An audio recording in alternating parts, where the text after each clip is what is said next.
generators, manifesting generators, are you tired of waiting to respond? Well, guess what? There's something you can do instead. In this video, I'm going to teach you how you can engage with the flow of life so that you can influence the things that come to you that you then get to respond to. Many times when a client first comes to me, they'll tell me that they've been waiting to respond, and sometimes they've been waiting a really long time. I had one couple who came to me who said they'd been waiting years. My experience is that there's many things to respond to once you learn how to do it. I think that the term wait to respond came out of Ra's intention to have us to stop initiating, because we've all been taught to initiate, right? We've all been taught to live like manifestors who are only 8 or 9% of the population. So I think the wait was stop initiating. But if you get that part, and you're like, okay, I'm not going to initiate, I don't think you really have to wait that long. As a generator or manifesting generator, you really do want to learn how to respond. You want to use your strategy, which is to respond, and you want to use your authority, which is your sacral authority. Now, I did do a video about sacral power and sacral authority that goes into depth about how to use that superpower of yours. And I also did a video about the challenges that we face when we're trying to ask ourselves our own questions, because sometimes our minds get in the way and sometimes we're just not clear enough to be able to do it. But you can watch that video here if you want to find out more about that. Today's video is a bit different from those. It really has to do with your role being able to engage with the flow of life or with the creative intelligence of the universe, and to do your part in co-creating with that powerful force. You do not need to sit around passively waiting. This is so against what generators and manifesting generators are all about. We are the builders. We're the creators. That sacral gives us the power to be creating in life constantly, pretty much, providing that we're taking care of ourselves. So just know it's really not about passively waiting at all. But then the question arises, so I need to respond, and respond to what? Well, one level of it is if you just look around in your world, there's the news, there's social media, there's conversations that you have with people, there are books that you read or television shows that you watch or movies that you watch. Those are all things that you can respond to. I think one of the reasons that I love to learn and I continue to take courses is they're always giving me things to respond to. But I want to give you another kind of an example. Right now, I'm organizing a conference, which I'll tell you more about soon, and it's called Women Evolving Our World, Feminine Sovereignty, Leadership, and the Right Use of Power. I created this conference in response to what I see happening in the world. What I've seen from years of working with clients and students and the kinds of challenges that they've had and that I've had to be able to build ourselves into the people who can really meet the challenges that we have in our world today. So I'm responding to something big happening in the world, and I'm also responding to my own life experience. So that's another way that you get to respond. In addition to that, wouldn't it be great if you could influence the things that the flow of life brings to you that you get to respond to? Well, guess what? You can. This begins in the head center. The head center is the center for inspiration, for insight. We often think of it as the place where we receive, right? We have this idea that downloads are coming in through these 3 gates across the top of the head center. And that's true because it's the beginning of the sensing circuit and the knowing circuit and the logic circuit. So yes, we do receive through those gates. But if we think about the way that they're named, especially in quantum human design, the 61, which is the beginning of the knowing circuit, is wonder. It's like, I wonder. Or with the beginning of the logic circuit is curiosity. I'm curious. These are qualities of energy that not only are receiving, but we're also generating. It's like, I wonder about what? I'm curious about what? And when we begin to utilize those energies, we can turn them into questions known as generative questions. Generative questions are a way through which we begin to wonder, to be curious, to ask the question, what if? And as we do that, rather than just having energy coming down through the cosmos, we also start to send our questions out through those gates into the cosmic field or the unified field. And that's where the flow of life or the creative intelligence of the universe picks up our wondering and is like, oh, Maggie's wondering about this. Maybe I should give her something to respond to about that. I like to think of this as the way that I help communicate to the universe, to the flow of life, what it is that I am thinking about, what I'm feeling, what it is I'm desiring in my life, and that I need support. I need some help with this. This isn't something that I'm just going to do on my own. I have a list of generative questions that I want to share with you, and then I'll talk a little bit more about them. But I'm just going to read them here, and I will also pop them in the description so that you can take them and work with them later if you want to. I wonder what it will take for this thing that I want to have happen, fill in the blank, to occur in my life. I wonder what's going to have to happen. I wonder what my role is in participating in this thing that I want to have happen. What resources or opportunities am I going to need in order for this to occur? I wonder who could help me with this project. I wonder when it'll be the right time for me to start on this. And, I also wonder what might be in the way. Is there something in the way? I wonder what that might be. I'm curious about what might be something that I'm not aware of that's actually in my way. What might need to shift in order for it to become the right time, or for me to be ready in order for this thing to occur? Is there anything that I need to know that I don't already know? What needs to happen? Are there things that need to happen before this can occur? I wonder what those might be. I'm curious about that. And I wonder what I need to do to get ready, if there are things that I'm not aware of that I need to get ready. And I'm wondering how I'll actually know when I am ready. I'm wondering if I have energy for this project. And I'm wondering if I'm going to have sustainable energy all the way through. That's something I know I need to have. So I'm wondering if that's going to be the case. And I wonder what needs to happen in order for me to become the person who can actually engage and participate in this thing occurring the way that I want it to.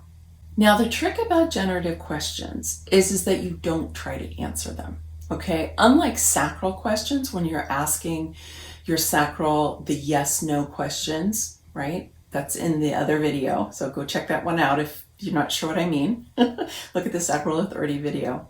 So those you're trying to get a yes/no answer. These you're not trying to answer. Basically, you're just getting curious. You're wondering what if this were to occur. I wonder if this were the case. And one of the things I've found is preparation is really key. You may have heard this phrase that luck is when opportunity meets preparation. My experience is that a lot of people, myself included at times, long for things that they aren't ready for, and even long for things that they might be afraid of. So, for example, you might long for a relationship that you don't have, but you might also be afraid of getting into a relationship. Or you might long for a new work, right? A new job, but you might be afraid of beginning a new job. Or I know as a business coach, I've worked a lot with people around their visibility and developing their reputation. And you might long for visibility, but also really be afraid of it. That's when you have one foot on the gas and one foot on the brake, right?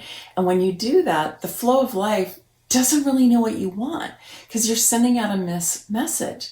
So when you do that, the flow of life isn't going to necessarily know what to bring you to respond to. You have to have a clear understanding. You have to be clear in your longing and your desire so that the flow of life goes, oh, Maggie really wants that. So then I'm going to bring her something to respond to.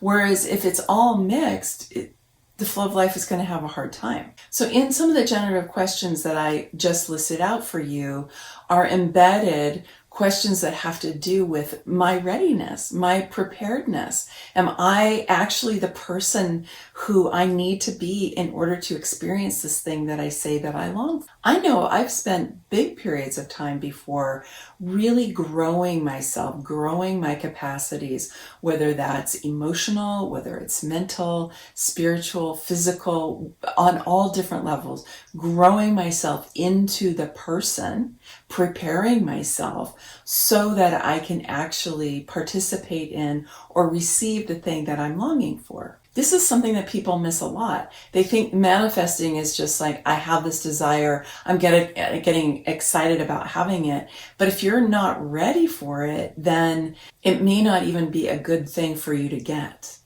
I'll give you an example. I built a very large business coaching business a few years ago, and I built it really fast and really big. And the truth is, I wasn't ready for it.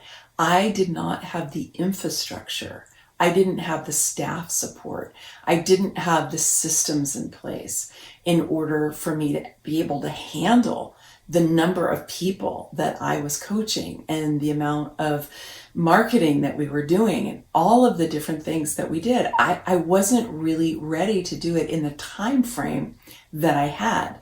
You know, this idea sometimes of like, oh, I want to blow up my business and have it go really fast. It's like, it's not always a good idea. It's often not a good idea, because you really want to have a lot of things in place so that you can handle that level of activity. If you think about this in relation to a romantic relationship, for example, let's say you really want a romantic relationship, but you're still carrying around some undigested, unhealed, hurt places inside of you from a last relationship that you had, or even from when you were a young person. And so you're not really ready to have that awesome, incredible relationship that you want, because you still have some work to do. Think about those people who win the lottery, right? And then all their money's gone in a year. And that's because they didn't actually have the infrastructure, whether that was the mental, emotional infrastructure or the more ordinary reality infrastructure, to be able to take in that amount of resources and to know what to do with it.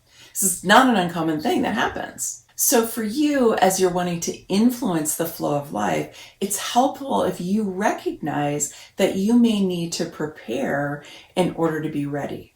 And then the question would be, what do I need to do to prepare? How am I going to know when I'm prepared? Do I need some support to be able to prepare? I've asked questions like this before, and literally within an hour or two, had somebody show up in my life and recommend a resource. Have an email come into my inbox where I was like, that's exactly what I was thinking I needed. But part of the process was me being able to kind of dive in to what it is that I'm wanting, and to be able to differentiate and discern on a deeper level what my role is and what my part is. So it's not simply this kind of wishful thinking where we believe that the creative intelligence is just going to bring out their magic wand and say, you know, thou shalt not have this. Bring out that magic wand and say, now thou shalt have this. Because if you're not ready for it, then you don't want it yet. What you want is the support that you need and the understanding of what you need to do to prepare. Sometimes the flow of life will be really clear and will let you know, because you'll have things come into your life that you realize as soon as it happens, oh, I really needed that before I went there. right? But when you're really in right alignment and when you're really ready and you've done everything that you need to on the inner landscape, then things can manifest very, very quickly. You can have things come into your life very, very quickly. I was just talking with actually one of the presenters who's going to be in the conference I mentioned to you a minute ago. I was just speaking to her yesterday, and she was sharing with me her story about moving to another state. And it was great to hear her story because she said she had been thinking about this for 5 years.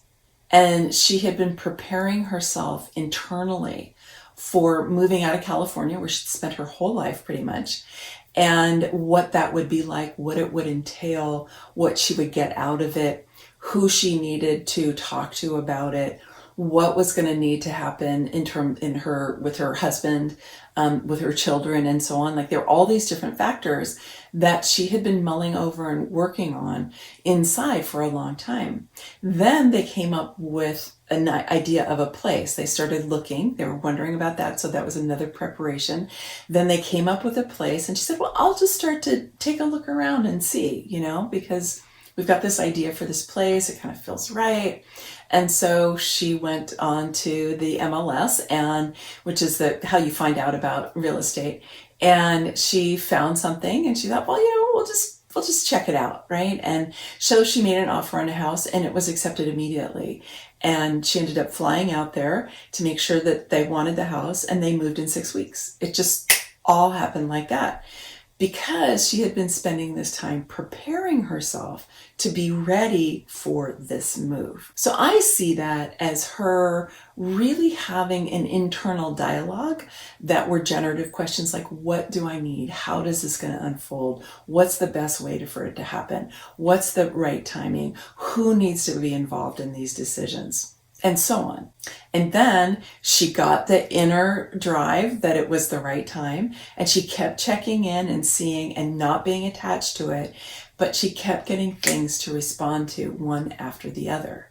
And when the time was right, it was all easy to do. So I just want to summarize for you. Sometimes there are a lot of things that need to happen on the inside so that what we want can manifest on the outside. Right? That the outer reflects the inner. Very often, while you're waiting for something to respond to, you can be doing a lot in terms of preparing yourself on many levels. To help illustrate this point, I'm going to share with you a short clip from my Messaging Made Easy with Human Design course that I taught a couple of years ago, where I go on this riff, and I think it was coming right in through my Gate 61 and my knowing circuit, because it was exactly what the people in the class needed to hear. They told me later. But I was just riffing with these what if questions, with these generative questions, that really, as I got deeper and deeper into it, I could feel the potency and the power of the questions that I was asking. And it was even in the questions themselves that I could tell some of what needed to happen was unfolding. So here's the clip. I want to start with generative questions that I want to throw out for you to be kind of feeling into. What if I didn't have to figure anything out? What if I just need to show up and pay attention and follow where the energy that is inside of me is leading me? What if all I need to do is to tune into my intuition, my authority, so that I know what's right for me, and I know when the timing is right? And what if I were to really practice following my strategy and to get good at generating excellent questions and then paying attention to what shows up? And finally, what if I really will become magnetic to the clients and the students and the opportunities that I long for, by focusing on what lights me up about my work, about how I'm here to serve, about the people that I want to support, about the transformation that I imagine is going to occur for them, and how that is contributing to in some way, the transformation, the betterment, the healing, the evolution of our world. What if I were to just believe that I don't have to make everything happen, that I'm supported, that I'm guided, that the resources I need are actually readily available to me. What I need in this moment is readily available to me. And as I need other resources, they will become available to me. And what if there are many, many, many, many, many people who are out there looking for me? And they will only get the message from me. Even if there's many other people who are out there offering things that are in the same industry as you or have a similar sensibility as you. But the truth is that there's a magic that happens when someone finds their person, whether it's their teacher or their mentor or the person who's meant to give them a perspective or a tool at a particular time that can change everything for them. What if those people are looking for me right now? Wow. What do I need to be prepared in order to serve them? What do I need to prepare inside on my inner landscape, whether that's my self-confidence, my self-concept, whether I need to rest more and make sure that my energy, I'm rejuvenated, and I so that I will have all the energy I need as I meet more and more of them. Or whether it's I have to build up my belief in what it is that I'm offering. Or what else might I need to prepare in my life? You know, do I have a workspace that's set up that supports me to be able to do what I want to do? Do I have the tools that I need? You know, what kind of support structures can I see are going to really help me? And maybe you're not going to get all those right now, but thinking about what is it that I'm going to need? Like, I always have a list of things that I know I'm going to want to invest in as the time is right.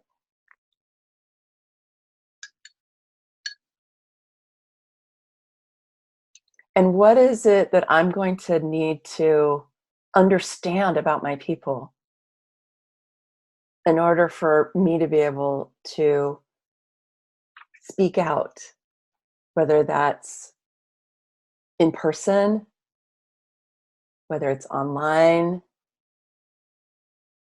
whether it's through social media or email or videos, webinars that you do, you know, free talks that you do, workshops that you do, retreats that you do. How is it that I need to understand them so well that I can speak to them, and when they hear me talk, they have this feeling in their body and this illumination in their mind, and they have this awareness that arises that says, she's talking about me. That's me. What are the places in me that need some attention?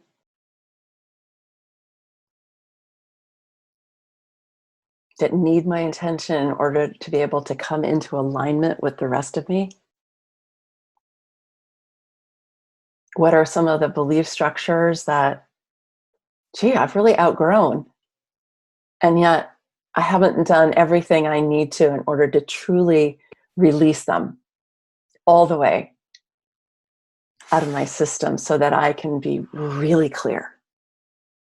Where are the places inside of me that my self-love hasn't reached yet? That needs to go, so that all of the parts of me can be embraced. So they're not in the background disrupting my energy in order to try to get my attention. What are the steps I need to take, or the people I need to bring into my life, the resources or the supports to help me really get how great I am? For me to really get that in the cells of my body, not just as a concept, not just as an idea, but something that is so deep in my substructure that I have nothing to prove. You could feel in this clip that I started getting emotionally involved with the questions that I was asking as they went deeper and deeper. And so that's another piece of this, is that as you're asking these generative questions and as you're really tuning in, you want to get emotionally involved with them. They need to matter to you. You need to care. So going ahead and getting emotionally involved in them, because that's also going to transmit to the flow of life, right? With that power of that emotional energy. Just remembering the emotional solar plexus is a motor. It's one of the engines of the chart. And the head center doesn't have power up there, right? So when you get emotionally involved, it brings power into what you're wondering and what you're curious about and your what if questions. So getting involved with that, emotionally involved with that, will really help. And then you just start paying attention to what shows up in your outer reality that you get to respond to.